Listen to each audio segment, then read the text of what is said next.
All right, hopefully you had some success with this problem. In this section, we're going to walk through the solution. Now, for this particular problem, we're only going to go through one solution. There are certainly multiple solutions to this when you consider the fact that actually reversing the set of numbers here can be done many different ways. However, we already spoke about some of the different ways to reverse strings in one of the last problems we worked on. So this time around, we're just going to kind of beeline a very direct way of reversing the actual number. And we'll focus a lot more on how we kind of work with the number in general and how we maintain that negative sign on there. So let's give this a shot. Inside of my function body, the first thing that I really want to do is give myself the ability to reverse the number. That's what I really care about here. I want to reverse the number. So in order to reverse the number, we're going to use the same methodology that we used in that previous section. We're going to take the number, we're going to somehow treat it as a string.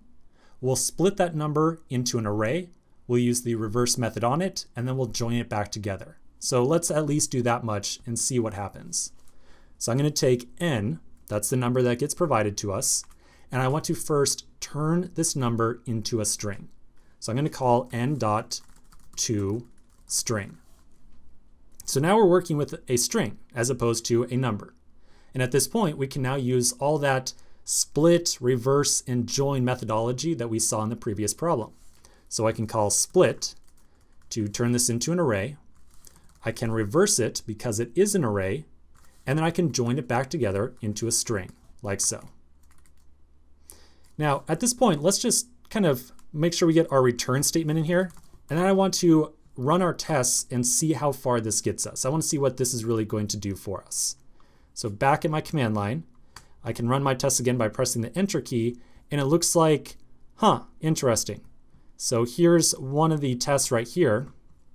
Rather than producing the expected -5, our code is currently producing 5 minus as a string. Notice the set of quotes right there. So it looks like we've got two big issues. On the one hand, we're not properly dealing with the negative sign, and on the other hand, we're still returning a string here, as opposed to the number that we are expected to return. So let's take a look at this and see what we can do. Well, in order to make sure that we return a number out of this thing, we can use the parseInt function. So rather than immediately returning the result of this reversal, I'm going to assign this to a variable that I'll call reversed. And then right underneath, let's return parseInt of reversed, like so. So now we're trying to actually pull an integer out of the string that we just produced. I'll save this and let's see what happens now. So now if we look at our tests again, it looks like we're passing more tests than we were before, but we still have this one test down here failing, specifically around handling a negative number. So at this point, we are expected to return -5 on this, but our code has produced 5. So it appears that even though we were able to somehow pull an integer out of that reversal, we did not actually maintain the sign. So we're not including the negative sign. We somehow lost the negative sign during the parseInt process. So now all we really have to do is figure out whether or not we should get this number to be negative or positive.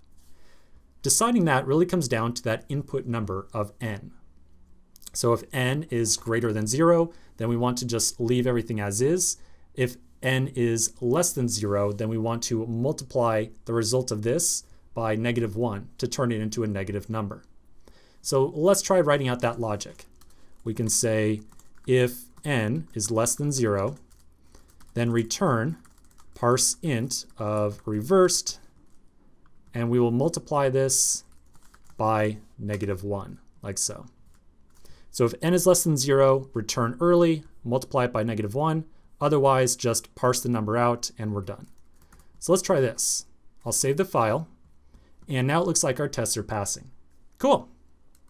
So this is definitely a working solution right here, but clearly having these two return statements that both call parseInt isn't super ideal.